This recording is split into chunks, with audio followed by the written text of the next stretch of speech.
Welcome back to my channel journey with Kalyani. So మనకు BLIC నుంచి మనకు 2 వేరియస్లో మనకు క్వశ్చన్ పేపర్స్ ఉంటాయని చెప్పాను కదా. ఒకటి 60 మార్క్స్కి, ఇంకొకటి 100 మార్క్స్కి ఉంటుంది. సో మనకు 100 మార్క్స్కి వచ్చేసి మనకు క్వశ్చన్ పేపర్ ఎలా ఇస్తారు, దాని మోడల్ ఎలా ఉంటుంది అన్నది నేను మీకు చూపిస్తానండి. సో వీడియో అయితే ఎండ్ వరకు చూడండి. అండ్ బిఎల్ఐసి ఎవరైతే చేస్తున్నారో మీ ఫ్రెండ్స్కి షేర్ చేయండి, వాళ్ళకి యూజ్ అవుతుంది. సో మనకు బిఎల్ఐసి 100 మార్క్స్ పేపర్కి మనకు టైం డ్యూరేషన్ వచ్చేసి 3 hours ఉంటుంది. తర్వాత మ్యాక్సిమం మార్క్స్ వచ్చేసి 100, మినిమం మార్క్స్ వచ్చేసి 40 అంటే మనం పాస్ మార్క్స్ 40 అనమాట. 100కి 40 వస్తే మనం పాస్ అవుతాము. తర్వాత మనకు 3 సెక్షన్స్గా డివైడ్ చేస్తారు. Section A, section B and section C అండి. సో మనకు సెక్షన్ ఏలో కంప్లీట్గా 8 క్వశ్చన్స్ ఇస్తారు. 8 క్వశ్చన్స్ నుంచి మనం 5 క్వశ్చన్స్ అటెంప్ట్ ఆన్సర్ చేయాల్సి ఉంటుంది. సో ఒక ఆన్సర్కి 4 మార్క్స్ ఉంటుంది. సో 5 × 4 20 మార్క్స్కి మనకు సెక్షన్ ఏ ఉంటుంది.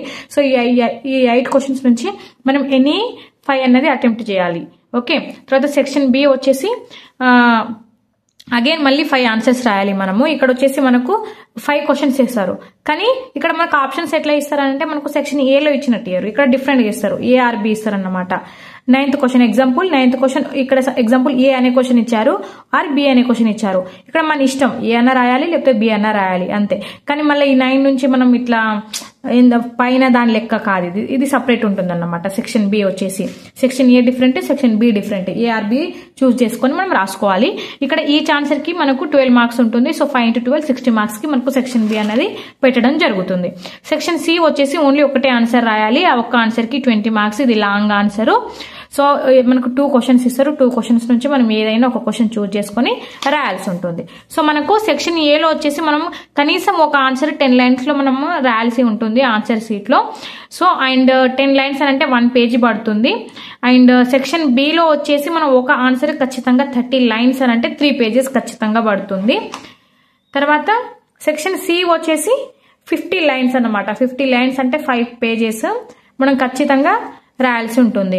అంటే మనం వీళ్ళు ఇక్కడ లైన్స్ అని మెన్షన్ చేశారు కదా, మనం ఈ 10 lines 15 lines 30 lines ఇట్లా రాస్తే ఏంటిది అంటే మనం కనీసం దగ్గర రాసినా కూడా మనకు పాస్ అయ్యే ఛాన్సెస్ అనేది ఎక్కువ ఉంటుంది. సో ఇది ఎందుకంటే మనం చదివేటప్పుడు అక్కడ ఆన్సర్ టు ఆన్సర్ అనేది పాయింట్ టు పాయింట్ సెంటెన్స్ అట్లా బైహార్ట్ చేయకుండా ఎలా అంటే మనం దాంట్లో ఉన్న మీనింగ్ని అర్థం చేసుకోగలిగితే మనం అక్కడ రాసేటప్పుడు కనీసం మనం దాన్ని ఎంతవరకు ఎక్స్పాండ్ చేసి రావచ్చు, అందులో ఎంత మ్యాటర్ ఉంది అనేది మనం ఓన్గా రాసుకునేటట్టు ఉంటే మనం మ్యాటర్ అక్కడ ఈజీగా డెలివరీ చేయగలుగుతాము. సో ఈ వీడియో ఎవరైనా మీ ఫ్రెండ్స్ బిఎల్ఐసి కనుక చేస్తూ ఉంటే వాళ్ళకి షేర్ చేయండి. And thank you for watching.